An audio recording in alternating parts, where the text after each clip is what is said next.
언젠가 한 어르신의 인터뷰를 보면서 마음이 뭉클했던 적이 있습니다. 서울에 할머니, 할아버지들에게 한글을 가르치는 양원초등학교라는 곳이 있습니다. 대부분의 학생들은 7, 80대 어르신들입니다. 한글을 배우고 나서 인터뷰를 하는데 한 어르신의 인터뷰가 참 가슴을 뭉클하게 만들었습니다. 할아버지는 가정 형편이 어려워서 1학년을 다니다가 중퇴했습니다. 그리고 할머니는 아예 초등학교 문턱도 밟아보지 못했습니다. 이 어르신 부부가 이 초등학교에서 한글을 배운 것입니다. 할머니가 12살에 전라도에서 서울로 상경하여 식모살이를 합니다. 그런데 주인 아주머니가 참 못된 사람이었던 것 같습니다. 한겨울 그 추운 날인데도 연탄값 아낀다고 12살 식모살이 하는 이 여자아이가 사는 그 방에 불을 넣어주지 않습니다. 그래서 오들오들 떨면서 어린 시절을 식모살이 했습니다. 밥을 먹는데 보리쌀에 동태 머리 몇 개 넣어서 삶은 개죽 같은 밥을 먹였습니다. 주인 부부가 싸우는 날이면 이 아줌마는 뾰족한 구두로 이 어린 아이의 발등을 찍었다고 합니다. 참 이 할머니의 어린 시절에 상처 많은 아픈 이야기죠. 그 이야기를 듣다가 이 프로그램 진행자인 유재석 씨가 분노를 막 느끼는 겁니다. 그래서 그 할머니에게 이렇게 제안을 합니다. 할머니, 아마 그때 그 주인 아주머니가 이 텔레비전을 보고 있을지 모르는데 그분에게 한마디 좀 하십시오. 따끔하게 한마디 좀 해주십시오. 그러니까 이 할머니가 주저주저 하더니 이렇게 한마디 말합니다. 아줌마, 편안한 마음으로 잘 사십시오. 우리도 잘 살겠습니다. 안녕히 계세요. 이 순수한 할머니의 인터뷰 말을 들으면서 가슴이 뭉클해진 것입니다. 어린 시절에 큰 상처를 주었고 한을 가지고 살게 했던 그 주인 아주머니였지만 이 할머니는 깨끗하게 용서하고 축복의 말을 던졌습니다. 그리고 이 노부부가 얼마나 서로 아껴주고 얼마나 서로 사랑하고 서로를 향해서 감사하며 행복하게 사는지 참 가슴 뭉클한 그런 내용이었습니다. 이찬수 목사님이 쓴 감사라는 책에 참 젊은 부부의 감동적인 이야기가 있어 소개합니다. 이 부부가 결혼하기 전에 아내가 될 자매가 루푸스 병을 앓게 됩니다.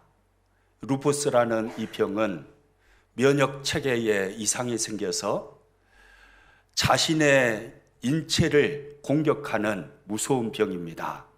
그러니까 이 병이 눈을 공격하면 실명이 되는 겁니다. 이 병이 무릎을 공격하면 무릎 관절이 다 망가지고 심장을 공격하면 심장이 망가지는 것입니다.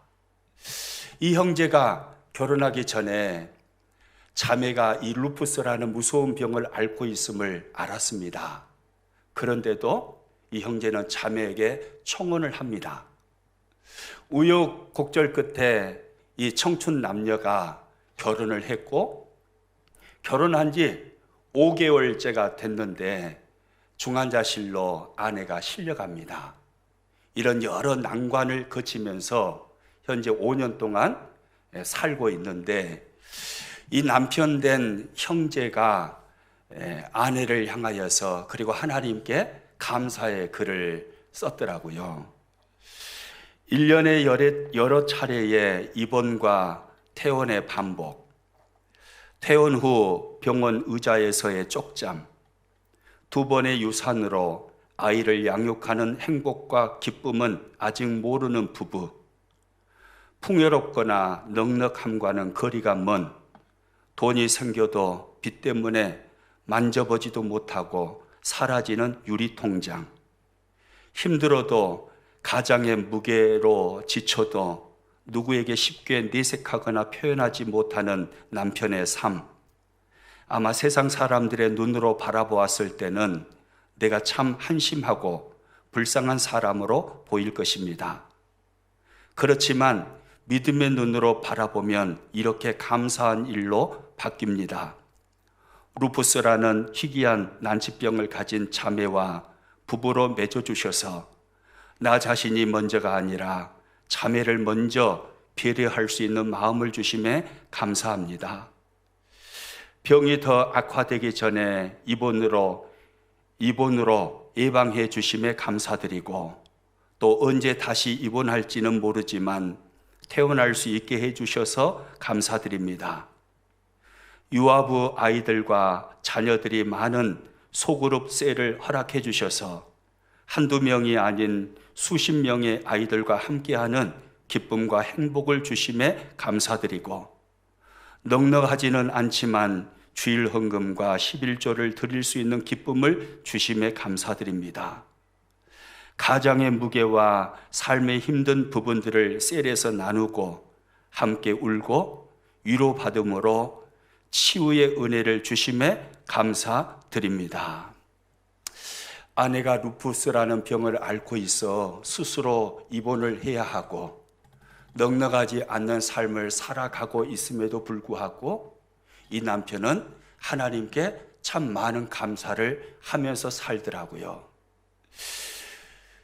이 남편의 이야기를 접하면서, 그리고 앞에서 보았던 그 영상, 그 많은 한을 가지고 세월을 살아왔으면서도 그 한을 품게 했던 주인 아주머니를 용서하고 축복하면서 감사하게 살고 있는 그 할머니, 그 영상을 접하면서 제 마음에 그런 생각이 들었습니다.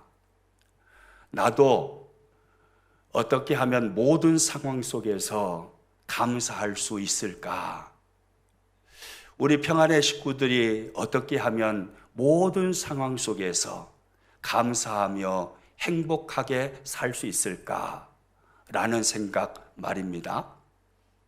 그 생각을 하는데 문득 오늘 성경을 보면서 중요한 답을 얻었습니다. 오늘 본문 2절 말씀을 먼저 보도록 합니다. 내 하나님 여호와께서 이 40년 동안에 내게 광야길을 걷게 하신 것을 기억하라. 이는 너를 낮추시며 너를 시험하사 내 마음이 어떠한지 그 명령을 지키는지 지키지 않는지 알려 하심이라.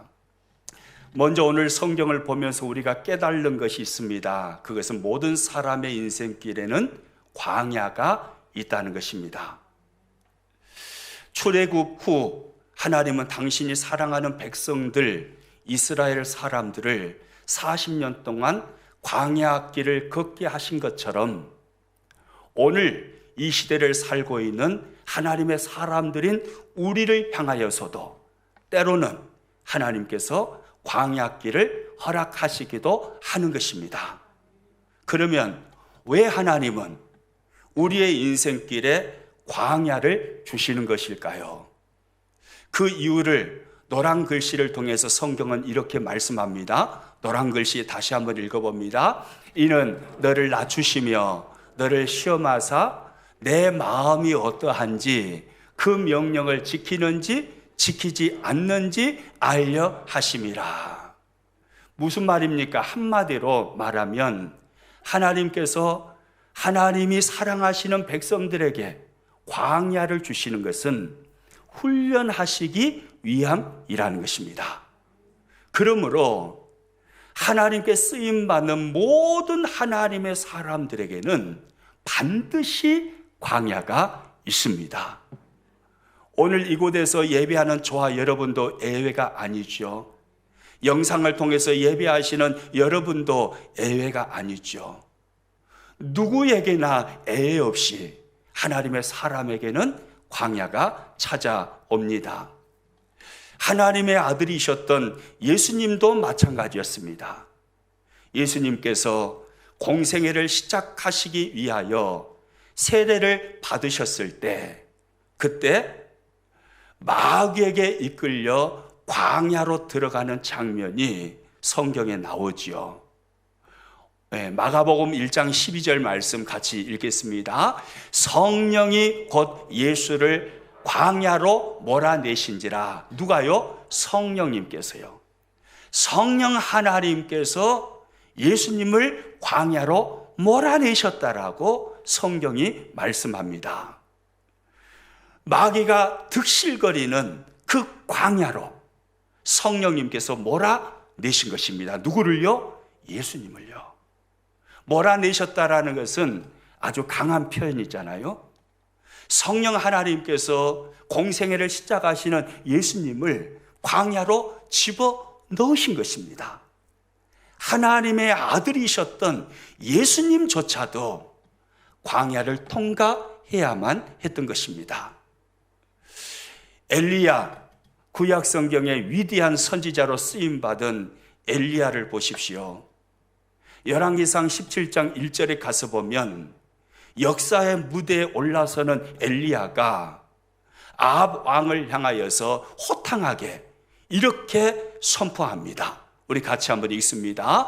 길르앗에 우거하는 자 중에 디셋 사람 엘리야가 아합에게 말하되 내가 섬기는 이스라엘의 하나님 여호와께서 살아계심을 두고 맹세하노니 내 말이 없으면 수년 동안 비도 이슬도 있지 아니하리라 하니라. 당시에 악한 독재자였던 아합 왕을 향하여 엘리야는 주인공답게 당당하게 선포하면서 역사의 무대 위로 올라오는 것입니다. 내가 섬기는 이스라엘의 하나님 여호와께서 살아계심을 두고 맹세하노니 내 말이 없으면 수년 동안 비도 이슬도 있지 아니하리라.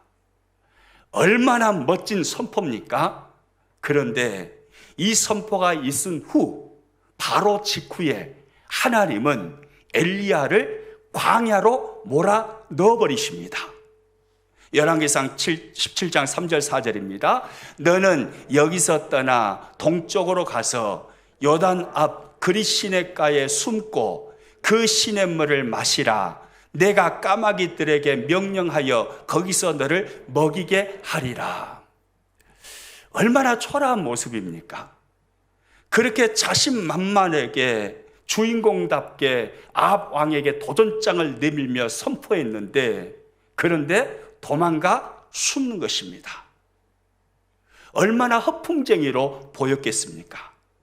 큰 소리 뻥뻥 치더니 자기 살겠다고 숨어버리는 하나님께서 엘리야를 광야로 몰아넣으시는 장면이 바로 나오는 것입니다. 시냇가에 숨어서 까마귀의 먹이를 먹으며 연명해야 했던 엘리야의 모습입니다. 그리고 시냇가의 물이 다 말라가니까 이번에는 하나님은 사렙다 과부의 집에 보내십니다. 가루 한 줌 남은 것 요리해서 아들과 함께 먹고 인생을 마치려고 했던 이 사렙다 과부의 집에 가서 엘리야가 얹혀 살게 하시는 것입니다. 열왕기상 17장 9절입니다. 너는 일어나 시돈에 속한 사르밧으로 가서 거기 머물라. 내가 그곳 과부에게 명령하여 내게 음식을 주게 하였느니라. 참 초라한 모습이죠. 아합 왕에게 큰 소리 뻥뻥 치면서 자신 있게 주인공답게 역사의 무대 위에 선포하면서 올라섰는데, 하나님은 너 역사의 무대에서 위대한 하나님의 일을 하려면 먼저 광야로 들어가야 돼. 그래서 광야로 몰아 넣어버리시는 것입니다. 모세도 마찬가지입니다. 모세, 화려한 왕궁의 삶을 젊은 날에 살아갑니다. 그런데 그 모세가 진정 성경에 쓰임받는 모세가 된 것은 화려한 왕궁의 40년이 아니라 미디안 광야에서의 고난의 40년이었습니다. 출애굽기 2장 15절입니다. 모세가 바로의 낯을 피하여 미디안 땅에 머물며 하루는 우물 곁에 앉았더라. 미디안 땅에 머물며 40년을 지냈던 그 광야 생활이 모세를 모세되게 하였다는 것입니다. 여러분, 하나님의 모든 사람에게는 광야가 있습니다. 그러므로 우리는요, 이 시대를 살아가면서 먼저 인정해야 합니다. 나에게도 광야는 당연히 찾아온다는 것을요. 우리는 과거에도 많은 광야를 만났습니다. 지금도 광야를 만나고 계신 분도 있을 것입니다. 그리고 앞으로도 우리는 광야를 만나게 되어 있습니다. 왜요? 하나님은 하나님의 사람들을 광야를 통하여서 훈련하시기 때문에 그렇습니다. 그러면 어차피 우리가 광야를 만나면서 인생을 산다면 광야를 살아가는 중에 감사의 삶을 살면 너무 좋잖아요. 설교를 시작하면서 소두에서 이렇게 함께 나누었던 그 할머니처럼 말입니다. 그리고 그 젊은 부부처럼 말입니다. 도저히 감사할 수 없는 상황임에도 불구하고 그 상황 속에서도 감사하면서 그 광야 생활을 하지만 여전히 감사하며 그 삶을 승리하는 삶을 살면 얼마나 좋겠습니까? 저와 여러분이 바로 그런 사람 될 수 있기를 축복합니다. 오늘 성경을 보면요, 그렇게 광야를 살아가는 중에도 여전히 하나님께 감사할 수 있는 두 가지 중요한 답이 오늘 성경에 등장합니다. 오늘 저는 그것을 여러분과 함께 남은 시간에 나누고 싶습니다. 그 첫째는요, 우리 화면 보고 같이 한번 읽습니다. 시작. 광야에서만 얻을 수 있는 하나님의 특별한 공급이 있음을 알게 되면, 이걸 알게 되면 내가 지금 광야에 서 있을지라도 거기에서도 여전히 감사할 수 있는 것입니다. 광야에서만 얻을 수 있는 하나님의 특별한 공급의 은혜가 있는 것입니다. 여러분 믿으시기 바랍니다. 오늘 본문 3절 말씀을 같이 읽습니다.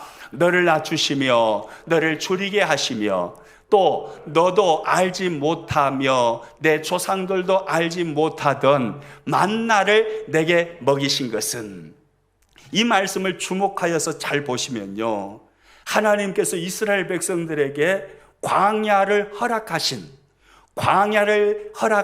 세 가지 이유가 나옵니다. 광야를 통해서 하나님의 사람들에게서 하시는 하나님의 일이죠. 먼저는요, 낮추시는 일을 하십니다. 광야를 통해서 우리를 낮추시는 일을 하나님은 하시는 것입니다. 광야라는 것은 자존심이 상하는 곳이죠. 하나님은 광야를 통해서 우리의 자존심을 깎아내리시고 하나님 앞에 엎드리게 하시며 한없이 낮아지는 자리로 우리를 내려주시는 것입니다. 그리고요, 또 광야를 통해서 하나님이 하시는 일은 줄이게 하십니다. 빈곤을 느끼게 하시는 거죠. 배고픔을 느끼게 하시는 거죠. 주림을 통해서 하나님을 바라보게 하시는 그 일을 하나님은 광야를 통해서 하시는 것입니다.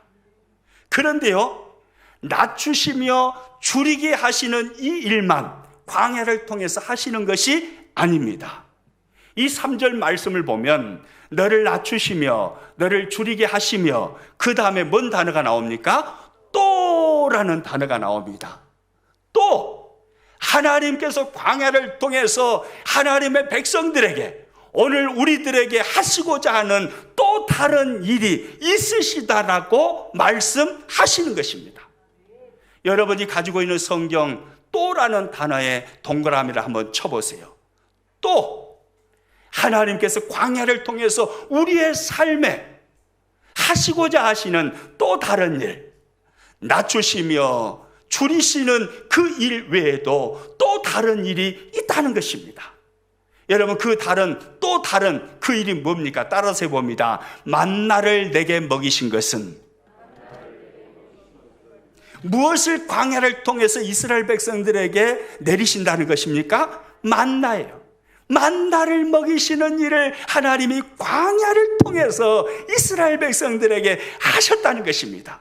아멘입니까? 광야에서만 얻을 수 있는 하나님의 특별한 공급의 은혜, 하나님이 특별한 영적으로 공급해 주시는 그 은혜가 있다는 것입니다. 여러분, 이것을 알게 되면요, 내가 오늘 광야에 서 있을지라도 하나님께 감사할 수 있는 것입니다. 이 광야에서만 내가 얻을 수 있는 하나님의 특별한 공급, 그 은혜를 내가 이 광야에서 체험할 수 있겠구나. 그것이 무엇인지는 모르겠지만 이 광야에서 하나님께서 특별한 주시는 은혜를 내가 누릴 수 있겠구나.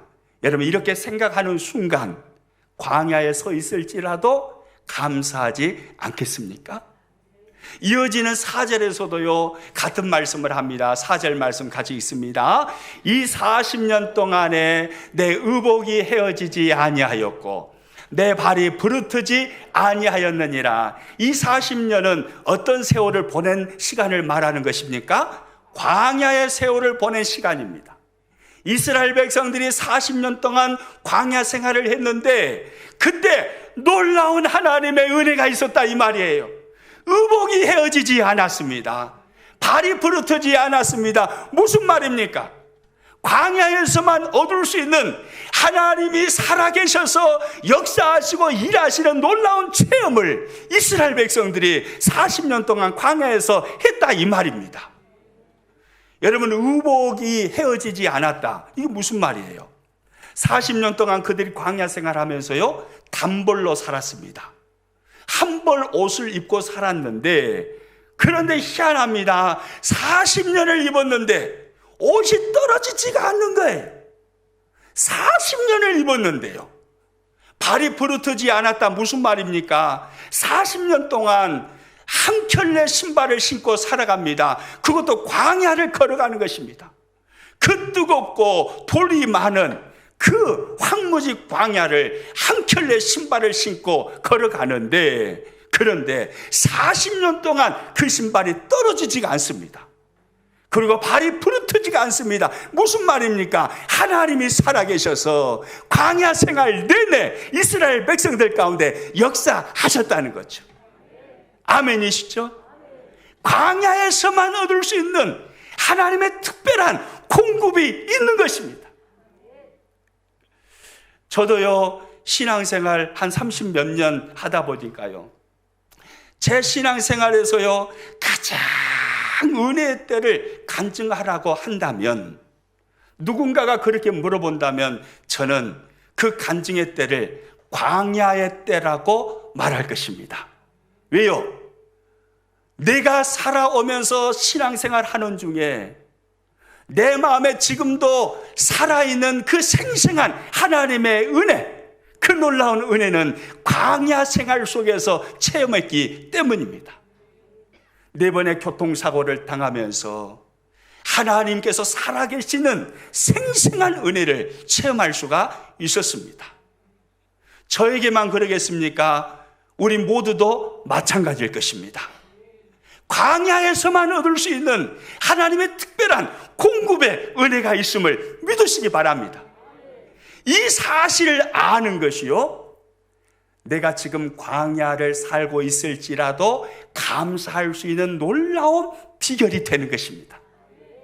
지금 내가 광야를 살고 있어요. 그런데 광야가 아니면 어디에서도 얻을 수 없는 하나님의 특별한 은혜가 내가 살아가고 있는 이 광야의 순간에 하늘에서부터 떨어진다. 하나님께서 그 은혜를 나에게 부어주시고 그 체험을 내가 하게 하신다. 이것을 알게 되면요, 광야에 있을지라도 감사할 수 있는 거잖아요. 아멘이시죠? 제 옷장에는 넥타이가 참 많습니다. 그런데 오늘 저는 이 넥타이를 하고 나왔습니다. 많은 넥타이 중에 저는 이 넥타이를 참 좋아합니다. 제 아들이 선물해 줬거든요. 몇 년 전에. 그래서 좋아하지만 또 다른 이유가 있습니다. 이 넥타이를 보면 그런 생각이 듭니다. 여러분 잘 보이실랑가 모르겠어요. 큐빅이 박혀있는 화려한 넥타이는 아닙니다. 그런데 배경이 검정색으로 되어 있습니다. 그렇죠? 검정색 배경. 그런데 위로부터 소낙비가 내립니다. 소낙비가 내리는데요, 색깔이 예쁜 분홍색입니다. 은혜의 소낙비가 내리고 있는 거예요. 이 넥타이를 보면 그런 생각이 들어요. 광야의 삶을 살고 있을 때 하나님께서 내려주시는 소낙비는 바로 은혜의 소낙비다. 내가 광야를 살고 있을 때 그때 내가 만나는 그 은혜는 그 광야에서만 얻을 수 있는 하나님의 특별한 공급의 은혜다. 이런 생각이요, 넥타이를 보면 막 들어요. 그래서 저는 이 넥타이를 참 좋아합니다. 여러분, 그렇습니다. 우리는 광야를 피해갈 수 없습니다. 어느 누구든 광야를 만납니다. 앞으로도 저도 만나고 여러분도 광야를 만날 것입니다. 그런데 기억하십시오. 하나님은 광야에서만 얻을 수 있는 특별한 은혜를 준비하고 계신다고요. 그 은혜를 받아 누릴 수 있는 장소는 바로 광야뿐이에요. 그 은혜 부어주시려고 하나님은 우리에게 광야를 허락하시는 것입니다. 그리고 두 번째입니다. 어떻게 하면 우리는 오늘 광야를 살고 있지만 감사할 수 있을까요? 두 번째 화면 보고 같이 읽습니다. 광야를 지난 후 더 복되게 하실 하나님의 은혜를 알게 되면, 이것을 알게 되면 오늘 광야를 살고 있을지라도 감사할 수 있는 것입니다. 이 광야는 반드시 지날까요? 안 지날까요? 반드시 지납니다. 운전을 하시는 분, 터널을 들어갔는데 끝나지 않는 터널을 발견한 적이 있습니까? 그러면 오늘 우리가 여기 어떻게 왔겠어요? 지금도 터널 속에서 헤매고 있을 것입니다. 아무리 길게 느껴져도 터널은 반드시 끝이 있습니다. 인생의 광야, 아무리 길게 느껴져도 반드시 끝이 있습니다. 그런데 놀라운 사실이에요. 그 광야가 지난 후에 하나님은 남다른 은혜, 남다른 복을 준비하시고 예비하시고 광야의 끝지점에서 우리들에게 넘치도록 부어주신다는 것입니다. 여러분, 이것을 알아야 합니다. 이것을 깨달아야 합니다. 이것을 알고 있을 때 오늘 내가 광야를 살고 있지만 광야 중에도 감사할 수 있는 것입니다. 오늘 보면 7절 말씀 같이 읽습니다. 시작. 내 하나님 여호와께서 너를 아름다운 땅에 이르게 하시나니. 할렐루야. 이스라엘 백성들을 40년 동안 광야 생활하게 하셨지만 하나님의 계획은 이스라엘 백성들이 40년 동안 계속해서 광야에서 머물며 광야에서 집을 짓고 광야에서 영원히 살게 하시는 것이 아니었습니다. 광야의 끝이 있는 것입니다. 이 40년 동안의 광야를 통과한 후에 하나님께서 그들에게 주시기를 원하셨던 하나님의 꿈이 있었고 하나님의 계획이 있었고 하나님의 예비하신 축복이 있었던 것입니다. 따라서 합니다. 아름다운 땅. 아름다운 땅. 바로 그것이죠. 광야를 지난 후에 하나님께서 그들에게 주시기를 원하셨던 것은 바로 그 아름다운 땅이었던 것입니다. 젖과 꿀이 흐르는 그 아름다운 가나안 땅, 그곳을 준비하시고 하나님은 광야를 이스라엘 백성들이 통과하게 하신 것입니다. 여러분, 우리가 광야 생활을 하면서요, 이 사실을 알게 되면요, 광야를 지난 후에 더 놀라운 큰 복을 준비하시고 그 복을 나에게 주신다라는 것을 알게 되면 우리는 오늘 광야 생활을 하고 있을지라도 감사할 수 있을 것입니다. 9절에 가서도 같은 말씀을 합니다. 같이 읽습니다. 내가 먹을 것에 모자람이 없고 내가 아무 부족함이 없는 땅이며 그 땅에 돌은 철이요 산에서는 동을 캘 것이라. 따라서 합니다. 모자람이 없고 부족함이 없는. 이 은혜를 언제 주셔요? 광야를 지난 후에 하나님이 주시는 것입니다. 광야를 지난 후에 하나님은 그들에게 모자람이 없고 부족함이 없는 그 은혜, 그 복을 안겨 주시는 거예요. 모자람이 없고 부족함이 없다 무슨 말이겠어요? 물질적인 부요함, 건강의 은혜, 그리고 풍요로움, 환경적인 부요함, 외적인 부요함이죠.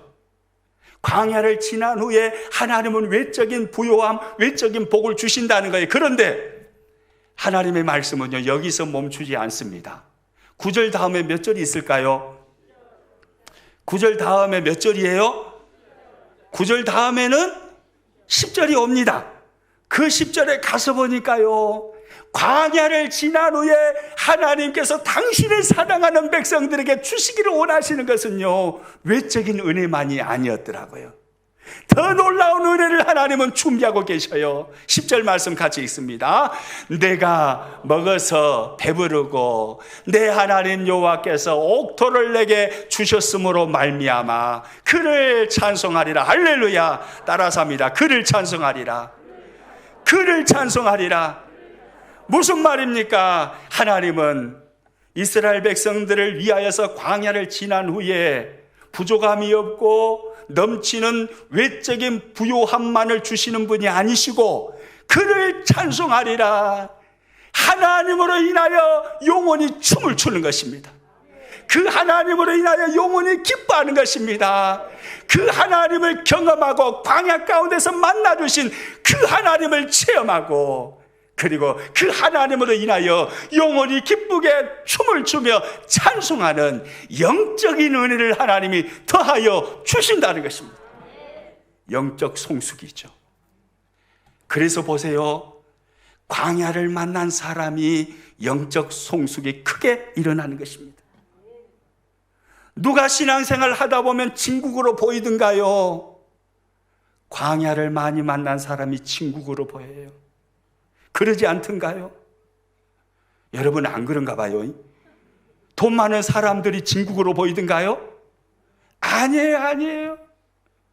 진짜 진국은요, 광야를 많이 만난 사람, 광야 속에서 하나님을 깊이 만나고 하나님을 체험한 사람, 살아계신 하나님을 체험해본 경험이 있는 사람, 그 하나님을 광야 속에서 만난 사람이요, 진짜 친국이 돼요. 그 하나님을 만나고 영원히 살아나거든요. 영원히 춤을 추거든요. 영원히 기뻐하거든요. 그를 찬송하리라. 영원히 일어나서 하나님을 찬양하는 영적 성숙이 놀랍게 광야를 지난 후에 그 사람에게 임하게 되는 것입니다. 여러분, 우리가요, 오늘 광야를 만나고 있을 때 그 광야 중에도 기뻐하고 찬송하고 감사의 삶을 살아갈 수 있는 비결이 또 여기에 있는 것입니다. 광야를 지난 후에 하나님께서 나를 위하여 놀라운 은혜를 준비하시고 계획하고 계시다는 사실, 이 사실을 알게 되시기를 축복합니다. 이걸 알면요, 우리는 오늘 내가 광야를 산다 할지라도 감사할 수 있겠어요, 없겠어요? 있지요. 광야가 지난 후에 나에게 부어주실 그 놀라운 영적인 은혜와 그리고 외적인 은혜, 그 축복들을 땡겨서 바라볼 수만 있다면, 그러면 오늘 내 삶이 광야라 할지라도 그곳에서 하나님께 감사할 수 있을 것입니다. 비트겐슈타인이 그린 오리토끼라는 그림이 있습니다. 화면을 통해서 여러분이 보고 계시는데, 여러분 이 그림을 보면서 여러분은 이 그림이 오리로 보이시나요? 토끼로 보이시나요? 네? 이 그림이 오리로 보이시나요? 토끼로 보이시나요? 각도에 따라서 다 다릅니다. 이 각도로 보면 토끼로 보이고 저 각도로 보면 오리로 보입니다. 이제 자세히 보니까 둘 다로 보이죠? 네. 이 그림은요, 그림 자체가 그 이미지를 결정하는 게 아닙니다. 마술 같은 그림입니다. 그림을 바라보는 사람이 어떤 눈으로 보느냐, 어떤 관점을 가지고 보느냐, 어떤 마음을 가지고 보느냐에 따라서 오리로도 보이고 토끼로도 보이는 것입니다. 보는 사람의 관점이 중요하다는 거죠. 마찬가지입니다. 우리 모두는 광야 생활을 하게 되어 있습니다. 나만이라고 생각하지 마세요. 아니에요. 여러분만이 아니에요. 모두가 다 마찬가지입니다. 하나님은 하나님의 사람들을 세워가실 때 반드시 광야라는 훈련 장소에서 세워가시는 것입니다. 광야를 많이 만난 사람일수록, 광야의 삶이 힘든 사람일수록 진짜 진국이 되는 것입니다. 그 사람이 위대한 일꾼으로 하나님 앞에 쓰임받게 되는 것입니다. 우리 모두는 광야를 만나게 되어 있습니다. 내가 만난 광야를 어떤 관점으로 바라보느냐, 이건 대단히 중요합니다. 잘못된 관점, 세상 사람들의 관점으로 광야를 바라보면 우리의 입술에서는 항상 불평이 나올 것입니다. 하나님을 향한 원망이 터져 나올 것입니다. 그러나 우리가 관점을 바꾸어서 내가 만난 광야를 통해서 하나님은 남다른 은혜를 얻게 하신다. 이 광야만이 내가 얻게 하는 은혜가 이 광야를 통해서 하나님이 준비하시고 그 은혜를 이 광야를 통해서 나에게 주신다. 이걸 알게 되면요, 그리고 광야를 지난 후에 외적인 복과 영적인 성숙의 복, 이 복들을 준비하시고 광야를 지난 후에 하나님께서 나에게 반드시 주신다. 이것을 알고 이 관점으로 내가 만난 광야를 바라보면 우리는 원망이 아니라 감사할 수 있는 것입니다. 아멘이죠? 감사절기만 되면 우리가 자주 부르는 찬양이 있습니다. 오늘도 결단 찬송으로 부르려고 하는데요, 날 구원하신 주 감사라는 찬양입니다. 이 찬양의 가사에 이런 가사가 있어요. 1절에 향기로운 봄철의 감사, 외로운 가을날 감사. 또 2절에 응답하신 기도 감사, 거절하신 것 감사. 아픔과 기쁨도 감사, 절망 중 위로 감사. 3절에 길가에 장미꽃 감사, 장미꽃 가시 감사. 기쁨과 슬픔도 감사, 하늘 평화를 감사. 광야를 향하여 오늘 성경에서 배운 그 관점을 가지고 바라본다면 우리는 이렇게 감사할 수 있을 것입니다. 장미꽃에만 감사하는 사람이 아니라 장미꽃 가시에도 감사할 수 있는 사람. 여러분, 이 사람이 진짜 믿음의 사람인 줄로 믿습니다. 세상과 구별된, 세상과 다른 믿음의 사람. 고난 속에서도 감사하고 광야 속에서도 감사할 수 있는 사람. 오늘 이 시간 저와 여러분이 바로 그 사람 되시기를 축복합니다.